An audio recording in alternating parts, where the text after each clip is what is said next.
জয়ন্তী অনুষ্ঠানের সভাপতি ২৬ নং ওয়ার্ড আওয়ামী লীগের বিপ্লবী সভাপতি আমার বড় ভাই মেঘা ভাই, সঞ্চালক ২৬ নং ওয়ার্ড আওয়ামী লীগের সাধারণ সম্পাদক মনির ভাই, আজকে এই সভায় প্রধান অতিথি হিসাবে উপস্থিত হয়েছেন নারায়ণগঞ্জ মহানগর আওয়ামী লীগের অভিভাবক, ৭৫ পরবর্তী সময়ে নারায়ণগঞ্জে ছাত্র আন্দোলনকে যিনি দীর্ঘায়িত করেছিলেন, বঙ্গবন্ধু হত্যার প্রতিবাদ করেছিলেন, প্রতিবাদ করতে গিয়ে দীর্ঘদিন জেল খেটেছেন এবং বাংলাদেশ আওয়ামী লীগের সভানেত্রী, সর্বকালের শ্রেষ্ঠ বাঙালি বঙ্গবন্ধু শেখ মুজিবের সুযোগ্য কন্যা, দেশরত্ন শেখ হাসিনার একসময়ের প্রিয় হলুদ পাখি, নারায়ণগঞ্জ জেলা পরিষদের সাবেক সফল চেয়ারম্যান আলহাজ আনোয়ার হোসেন আনোয়ার ভাই, উপস্থিত আছেন নারায়ণগঞ্জ মহানগর আওয়ামী লীগের সাধারণ সম্পাদক, কর্মী বান্ধব নেতা, প্রথিতযশ আইনজীবী, নারায়ণগঞ্জের আওয়ামী রাজনীতির কর্মীদের প্রাণের মানুষ,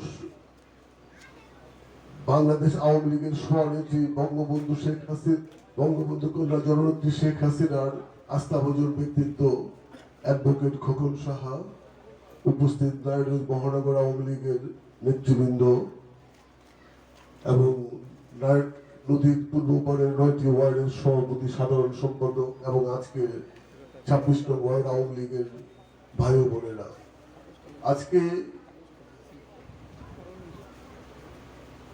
আওয়ামী লীগের জন্ম বার্ষিকী উপলক্ষে এই অনুষ্ঠান। কিছু কথা বলতে হয়। সেই পাকিস্তান হওয়ার পরে যখন আমরা বাঙালিরা দিশে হয়ে গেছিলাম, সর্বদিক থেকে সেই পাকিস্তানিদের কাছ থেকে নিগৃহীত হচ্ছিল, বাঙালিরা কোণঠাসা হয়ে পড়েছিল, তখন জাতির জনক বঙ্গবন্ধু শেখ মুজিব সহ শেখ শহীদ সোহরাওয়ার্দী, মাওলানা ভাসানী এবং অন্যান্য নেতৃবৃন্দ বুঝেছিল বাঙালিদের জন্য একটি আলাদা প্ল্যাটফর্ম দরকার, একটি সংগঠন দরকার। সেই জন্যই সৃষ্টি হয়েছিল বাংলাদেশ আওয়ামী লীগের। বাংলাদেশ আওয়ামী লীগ সৃষ্টি হওয়ার পর থেকে এই বাঙালি জাতির স্বাধীনতার জন্য, বাঙালি জাতিকে উন্নত করার জন্য বাংলাদেশ আওয়ামী লীগ বিভিন্ন সময় আন্দোলন সংগ্রাম করেছে। ৫২-এর ভাষা আন্দোলন হয়েছিল আওয়ামী লীগের নেতৃত্বে, ৬৯-এর গণপথ অভ্যুত্থান হয়েছিল আওয়ামী লীগের নেতৃত্বে, ৭১-এর মহান মুক্তিযুদ্ধ হয়েছিল বঙ্গবন্ধু শেখ মুজিবের ডাকে। বাঙালি স্বাধীনতা পেয়েছিল।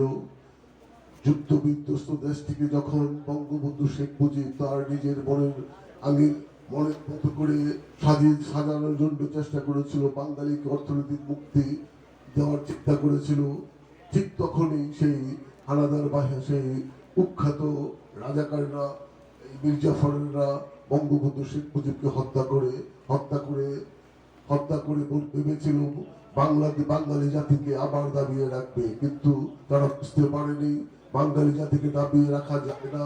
তার ধারাবাহিকতায় বঙ্গবন্ধু শেখ মুজিবের সুযোগ্য কন্যা, দেশরত্ন জননেত্রী শেখ হাসিনা বাংলাদেশ আওয়ামী লীগের হাল ধরেছিল। হাল ধরে আজকে বাংলাদেশকে এই পর্যন্ত উন্নয়নের রাজপথে এনেছে। আজকে উন্নয়ন কি হয়েছে সেটা আপনারাই জানেন। আপনাদের এই এলাকাটা কেমন ছিল আপনারা জানেন। আওয়ামী লীগ ক্ষমতা আসার পরে এই রাজপথগুলি হয়েছে। আজকে যেখানে বসে আছেন সেই জায়গাটা আওয়ামী লীগেরই সুফল। সংগ্রামী সাথী বন্ধুগণ, বক্তব্য দীর্ঘায়িত করবো না, আমি শুধু বলবো আজকে অনেকগুলি সময় গেলাম, দেখলাম কিছু কিছু লোক সংগঠনের নেতৃবৃন্দের নামে অপপ্রচার করছে, উচ্চারণাচ্ছে, খারাপ ভাষায় কথা বলছে। আমি তাদেরকে বলছি আপনারা সংশোধন হন, সংশোধিত হয়ে দলের সংগঠন, বাংলাদেশ আওয়ামী লীগ বঙ্গবন্ধু শেখ মুজিবের আদর্শের সংগঠন, জননেত্রী শেখ হাসিনার আদর্শের সংগঠন, এই সংগঠনকে শক্তিশালী করার জন্যই আমরা আওয়ামী লীগ করি। আর আমার আওয়ামী লীগ করার সুনির্দিষ্ট ডিসিপ্লিন দল হচ্ছে আওয়ামী লীগ। আর এই দলকে সাজানোর জন্য নারায়ণগঞ্জ মহানগর আওয়ামী লীগকে নেতৃত্ব দিয়েছেন জননেত্রী শেখ হাসিনা, আনোয়ার ভাই খোকন শাহর হাতে। সুতরাং তারা যে সিদ্ধান্ত নিয়েছে ভেবেচিন্তে নিয়েছে। আজকে যাদেরকে বাদ পড়েছে বলতেছেন, যারা হইচই করতেছেন বাদ পড়ছে, আসলে তারা কেন পড়েছে একবার এই কথাটা বলেন। শুধু আনোয়ার ভাইকে আর খোকন শাহকে দোষারোপ করে তো লাভ নেই। যারা সংগঠন করেছেন, যারা অতীতে মহানগর আওয়ামী লীগের কর্মকাণ্ড কর্মসূচিতে সবসময় ছিলেন, যোগদান করেছেন, আজকে সেই সকল লোকগুলি আজকে কমিটিতে এসেছে।